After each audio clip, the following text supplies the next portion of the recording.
itangaje cyane ko mu gihugu cy'Ubuyapani umukecuru w'imyaka isaga 80 yatuburiwe n'umuntu bahuriye ku mbuga nkoranyambaga amutuburira asaga miliyoni y'amayeni.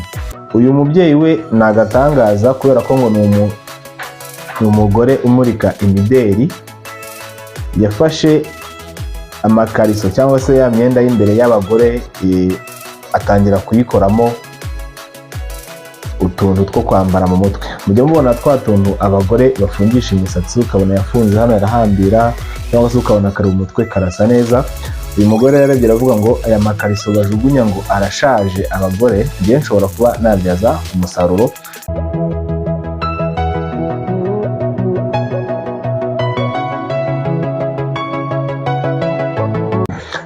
Reka rero ngire ntangire mbasuhuza mwese ababa badukurikiye bari hirya no hino, mbabwira ngo aha niho wahageze, ni Egypt nka muri kumwe mu kiganiro cyitwa Utuntu n'Utundi. Hano mu Tuntu n'Utundi ugenda umenya amakuru abagiye atandukanye aba yagiye aba ku isi menshi kandi y'ubwenge, ashobora kuba yakwigisha ibintu byinshi bigiye bitandukanye, ukirinda abakwiba unyuze hano mu kiganiro Utuntu n'Utundi. Ngo hayi ikaze rero. Reka duhere ku nkuru yacu ya mbere. Nizere ko wamaze gukanda like. Ndagusaba gukanda like gusa nta kindi, ukanda like kino video kugira ngo ibe yagera ku bantu benshi. Reka duhere ku nkuru yacu ya mbere. Inkuru yacu ya mbere ni inkuru itangaje cyane ko mu gihugu cy'Ubuyapani umukecuru w'imyaka isaga 80 yatuburiwe n'umuntu bahuriye ku mbuga nkoranyambaga amutuburira asaga miliyoni y'amayeni. Mu gihugu cy'Ubuyapani bakoresha amafaranga yitwa ngo Japan yen. Aya rero nayo uyu mukecuru ayohereje kuri konte y'uyu mutubuzi mu madolari arasaga 6700 by'idolari. Yahize mu munyarwanda arangana byibura na miliyoni hafi 10. Uyu mutubuzi rero ngo mu kwezi kwa karindwi nibwo yatangiye kwandikira uyu mukecuru amubwira ko ari umuntu mwiza w'umugabo ushobora kuba yamufasha mu gihe yaba ageze ku isi. Atangira kumubwira rero ko ari mu isanzure kuko ngo ni umwe mu batembera isanzure, ubu yagiye hejuru mu kirere. Uyu mukecuru kwa kugira amatsiko akomeza no kumubaza, bageraho baba inshuti, aramwizera, maze uyu mugabo niko kumubwira ati ubu ndi mu kirere nafashwemo, ntago nkiva ahantu ndi, simbasha kumanuka, simbasha kuzamuka kubera ko oxygen nahumekaga yaranshiranye, ubu nafatiwe mu kirere hagati, nabuze uko namanuka. Uyu mukecuru ngo niko kwihuta maze amwohereza aya mafaranga yose asaga miliyoni y'amayapani ngo ajye kuba yagura gaze yongeremo maze agaruke ku isi. Umukecuru nyuma yo kohereza amafaranga kuri konti y'umugabo ntabwo yongeye kuba yamubona. Izi ni inkuru ziba zitangaje, ariko ukanda like. Naho umugabo witwa Neymar Junior dos Santos, abantu benshi baramuzi kubera ko yakiniye ikipe ya FC Barcelona akina na ba Messi ndetse na ba Suarez. Uyu mugabo Neymar ngo agiye kuba yazungura imitungo y'umukire atanazi. Ni umukire utarigeze ubyara umwana n'umwe. Murabona kumwe umukire yagiye gufata afite umwana, areba umuntu yahereza imitungo ye wari warakennye akaba nawe yazahuka kubera ko nta muntu afite yaragiye imitungo. Neymar rero n'ubundi wari usanzwe yibereho ari umukire, ngo uyu mugabo yaramwirebye ngo aramwikundira maze ahitamo kuzamusigira imitungo ye atanamuzi, bataranahura na rimwe.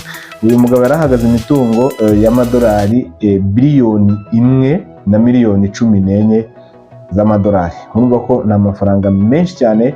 Tekereza ko uwayaguye uyu munsi ushobora kutazongera gukora, n'abana ntibazongere no gukora.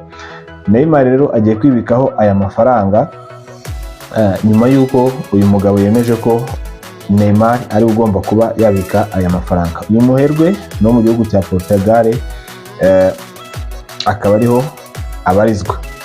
Ngo umugabo w'umushinwa yarwaye indwara y'amenyo, ajya kwa muganga asanga amenyo arahenze. Asanze amenyo arahenze abona ntashobora kuba yasimbirizwa amenyo cyangwa ngo avurwe kubera ko amenyo ahenze kandi nta mafaranga yabona. Niko kujya kuri murandasi yigira online rwose, yigurira ngo udukoresho ajya kwikorera y'amenyo kugira ngo abone uko azajya yirira inyama n'ibindi byo kurya byiza amenyo atamuriye. Uyu mugabo yaranabikoze biramukundira, ariko ibintu yashyize mu menyo byaragiye birafatana birumukara, bituma noneho biba ikibazo ku buryo atongeye kuba yarya. Agiye kwa muganga, yagiye mu ivuriro ry'umuganga witwa Miss Liu agiye kwivuza amenyo.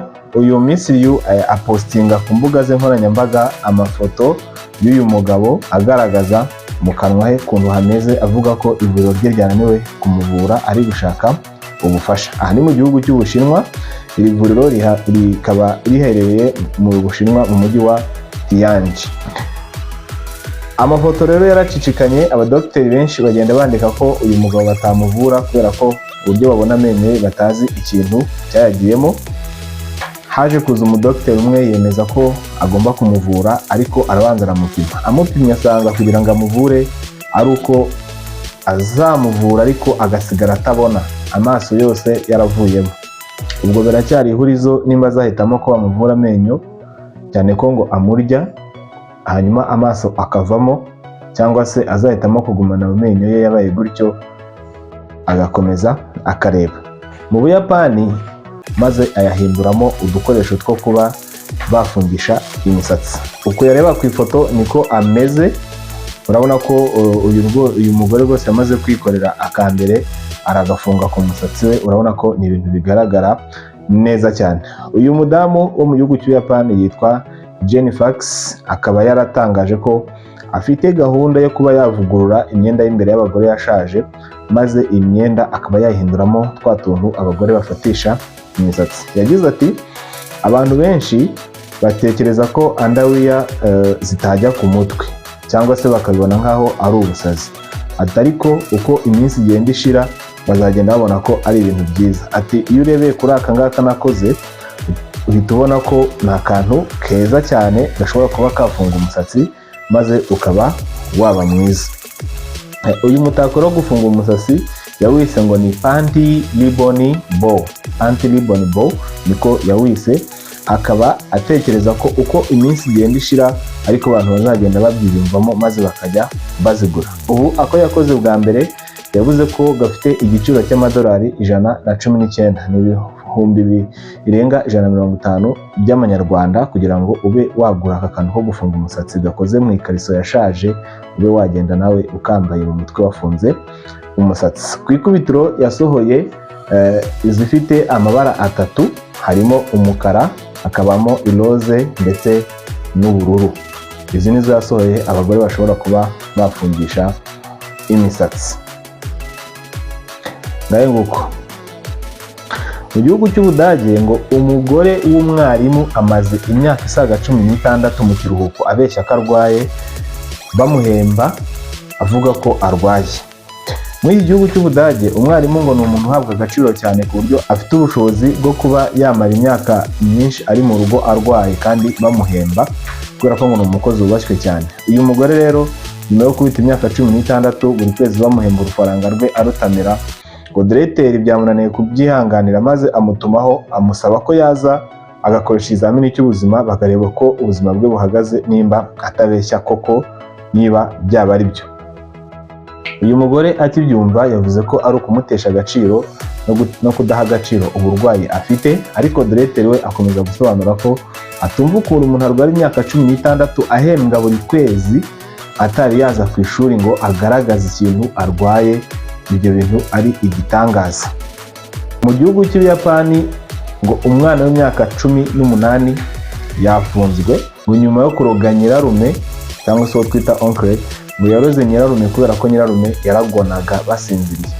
Kugona ngira ngo murabizi, iyo muryamye umuntu akaba kwa kundi abasinzira ariko ijwi risohoka ameze nk'uri guhuma.